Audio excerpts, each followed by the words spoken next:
Thank you very much. Welcome to the Planning Commission. I'm afraid this is too big a room. Just way too big for a small gathering and a good conversation. So we have to use these mics. But welcome to the Planning Commission. I was told that many of you wanted to discuss planning and development issues. So we are at your disposal. Much good. You probably know of the work that we do. If you want us to introduce you to what we do, we're happy to do that. So I'd like to kick off the meeting by first getting a sense from you as to what you would answer these questions first. Okay, perfect. Melissa, thank you very much for showing the interest. We're very happy to have you at the Planning Commission, and I'm very happy to discuss this with you. We all feel all the donors have contributed very well with kindness and caring to this country. So we are obviously very appreciative of all your efforts. But like us, there's like you, we are also frustrated. There's a fair amount of gap between inputs and you say words and deeds. I agree with you. Also between inputs and outcomes. I mean, we also have so many programs in education, so many programs in politics, so many programs in this, but we don't seem to have the results. So that's the challenge that we're all facing. And, the growth strategy is really just an attempt to try and put together about the economy of Pakistan, and to try and draw attention to the fact that business as usual may not be an option anymore. There's a lot here that needs to be done, and we are nowhere near scratching the surface. Let me admit it up front. And we've tried to have a long consultation. We've had a consultation with the provinces. We've had many consultations with academia. We've tried to use education. We've tried to create the awareness as well as the ownership that is required. We've tried deliberately very hard to develop the document in-house, even though I can see there are some weaknesses and there are some stylistic and writing weaknesses, but we are very conscious of the fact that we want a domestically owned product so that we can maximize the ownership. Which is not to say that we have tried to make it a local product or a protected product of any sort. We've tried to draw the best human capital we can find. We've got the best people that we can draw upon from everywhere in the world. We've had people like Ricardo Husband, we've had people like Collier, all kinds of people that I could think of that we could possibly attract. Because as you know, Pakistan is not the favorite destination of everybody. Nobody wants to willingly come to Pakistan. So that's also a problem. Whatever credits we've had, we used up. We tried to involve all the diaspora Pakistanis. We tried to involve all local universities, whatever you can think of. We're going so far as to get an endorsement of the growth strategy, an actual endorsement of the growth strategy from whoever we can, including the donor agencies. Because they're saying the reason we are doing this is not because we're marketing anything, but we want to build a policy coalition. We think what's been lacking in this country is a policy coalition. We've had fragmented reports, we've had fragmented thoughts here and there. Yes, we've had a 5-year plans too. But those 5-year plans were driven by us for our own bureaucratic needs, and we developed them and we showed them to the donors. Had some kind of bias. I'm not saying we succeeded, but we want to try and build the widest policy coalition that we can. Widest possible policy coalition that we can. If we can have enough sign-on. And we also need to build awareness, because right now the awareness is not there. Now let me come to it. Why am I saying that? I'm saying that, by the way, we've got a presentation. Anybody wants to see it, we can show it. Otherwise, I take it most of you have seen the growth strategy, so we don't need to go through a presentation. But this is a demand show we can do. But let me tell you the reason why we're doing that. Right now, the narrative in this country on growth is, you probably seen it in the newspaper. It's always, all the journalists come to me all the time. How much money have you got from the fund? How much money are the donors paying? It's all a question of funding. And thereafter, it's a question of projects.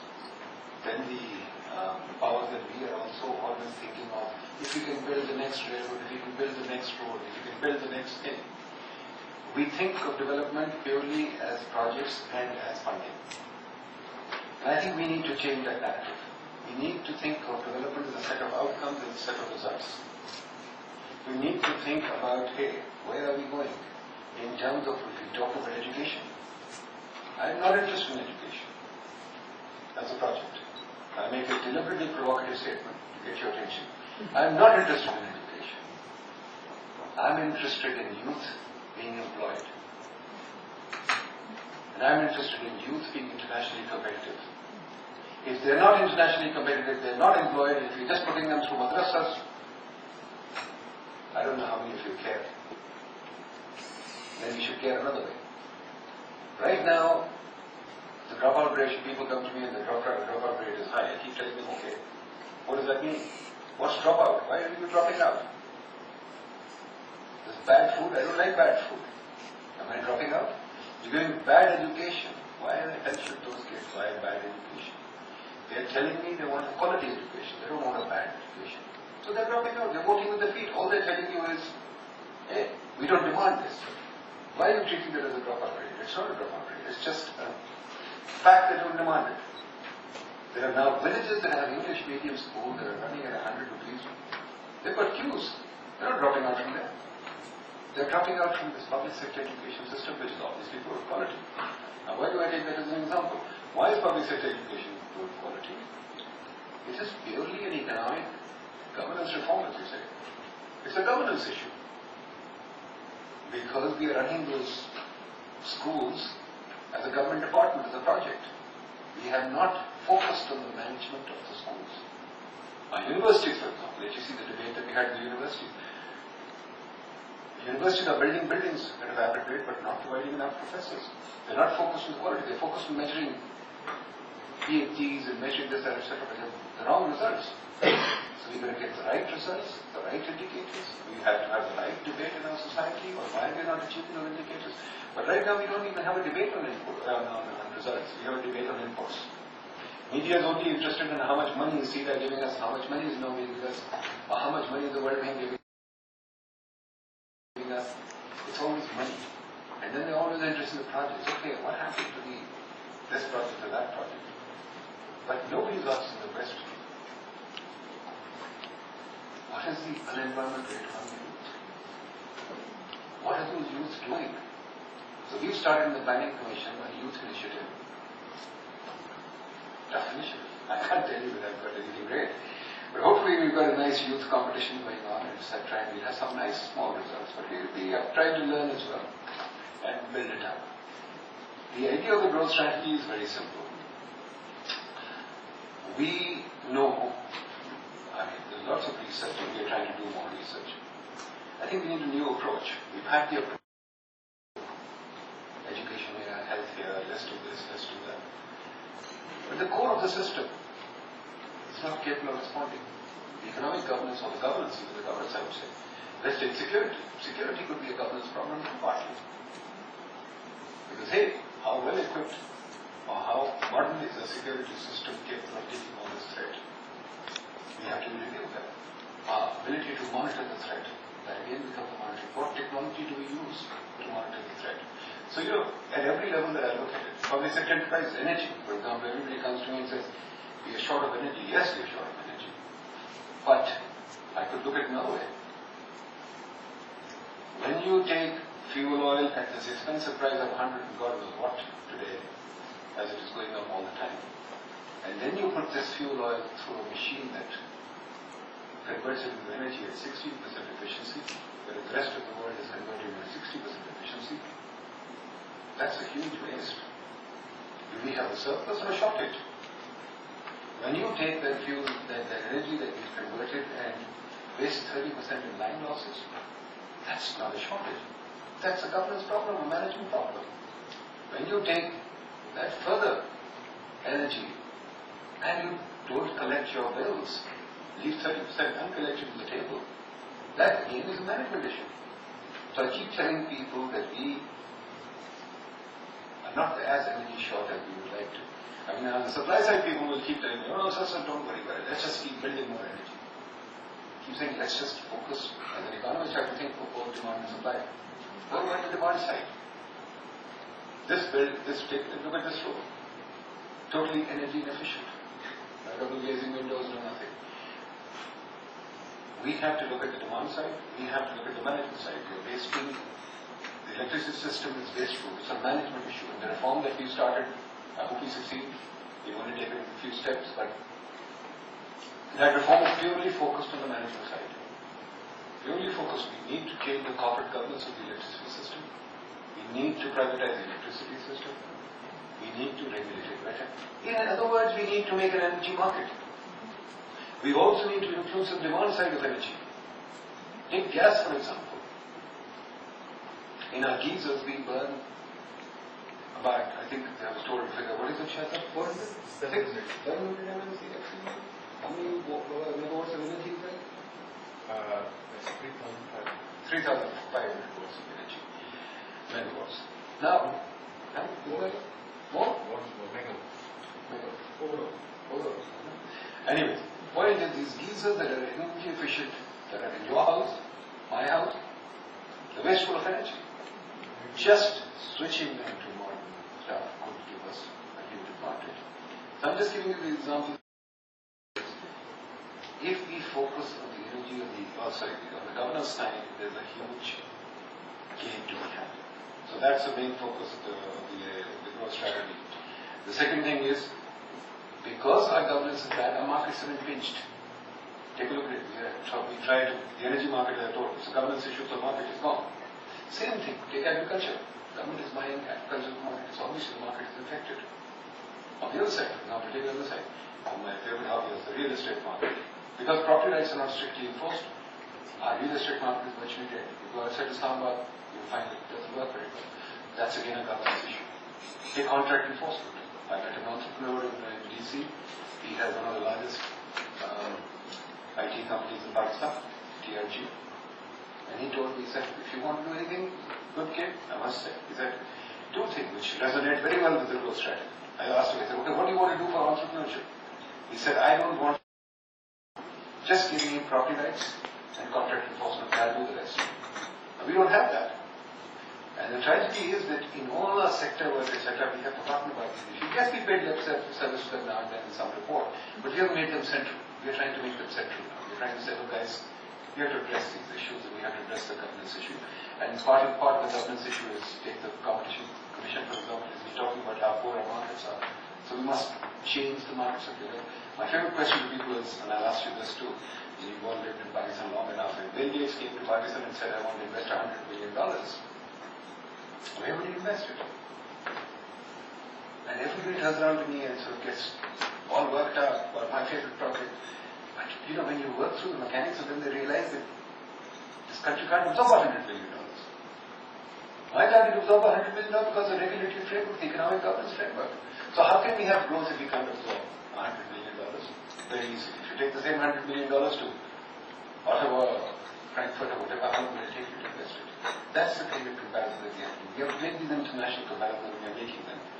And then the third thing that we are trying to do is this, is that we are trying to address on education, I told you.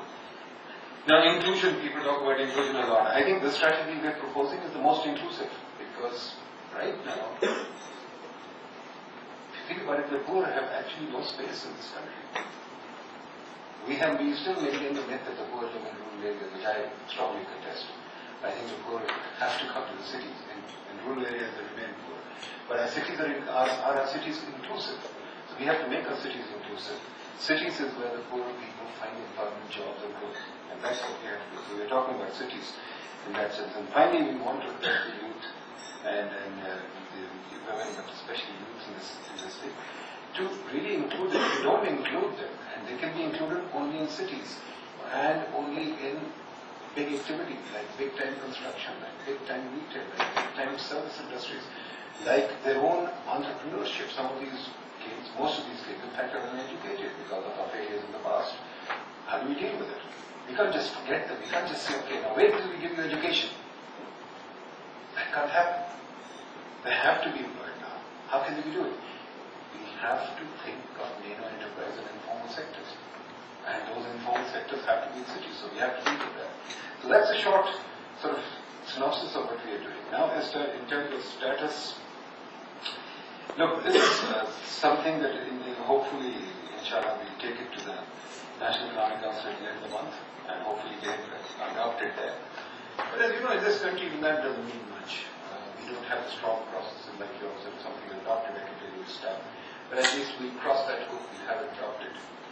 In terms of implementation, I don't have to sort of sell you anything. My implementation capacity is what it is. And there's nothing that I can say to you to convince you that we improved it. But part of the growth strategy has to be improve the implementation process, which is why we talk about civil service reform and governance reform, etc., to improve the implementation capacity. What we hope to do is really, how is it different from the other papers, plans, etc.?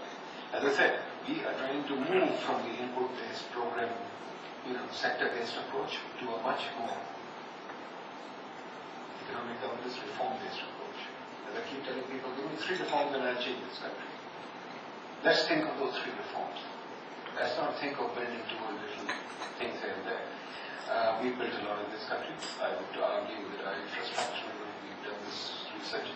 Our infrastructure is not as bad as, for our level of per capita income. Our infrastructure is almost at par. In fact, even better than our level of per capita income. Now, yes, to get to your level of per capita income, we have to build a lot more. But hell, let us get to your per capita level of income too. We are overbuilding infrastructure for our level of per capita income. And what we need to do is really think about, So we've engaged all the shareholders. We will try to get this adopted. Implementation will remain weak. Where, in terms of budget processes, we've deliberately tried to build a strategy that is not heavy on the budget. We are sitting in a middle of a stabilization program. We are sitting probably in one of the worst fiscal crises this country has faced. We can't do a resource-based growth strategy. We can't think of heavy expenditures. But I think, quite frankly, with economic reform, we can unleash the energy of the economy to absorb the $100 billion I'm talking about. We want to have enough reform that we can absorb billions of dollars of investment. Where is this investment going to come from? Pakistan diaspora is going to make it. They are already voting with the remittances. They want to come to this country. If we can open up the space for them, they can come and take on the challenge. The global economy, as you know, is flush with cash, except that Pakistan is not getting its share of that capital. So yes, there is enough money out there for us to be attracted, to be able to attract it. It's just that we haven't dressed ourselves well enough to be attractive. Right now, that's what we are trying to do. Will it succeed? I have no idea. Deeds and words? Agreed. But I will tell you on that, what I'm trying to do. It's very simple. It's a very sort of Macaulayan thing. Look, if we can change the narrative of growth, then maybe it will become binding on whoever's here next or whoever the next policymakers are. But what do I mean by changing the narrative of growth? The narrative of growth is where you and I and all the stakeholders accept this. Donors also have a big influence on policy. How much effort are donors putting on reform? Are we talking the same reform or not? Are we settling down for less than reform? Same thing for our domestic constituencies. Our domestic constituencies, such as they are, they're not educated well enough to understand the reform yet. I don't mean educated in the sense of just grades or whatever, or education.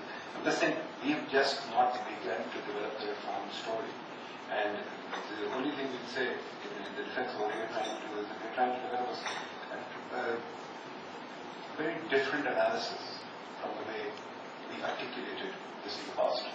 Our analysis now is much more sort of clear and together and identifying key areas of reform. And we want to keep it focused on a few areas of reform. We don't want to talk about large matrices affecting everything.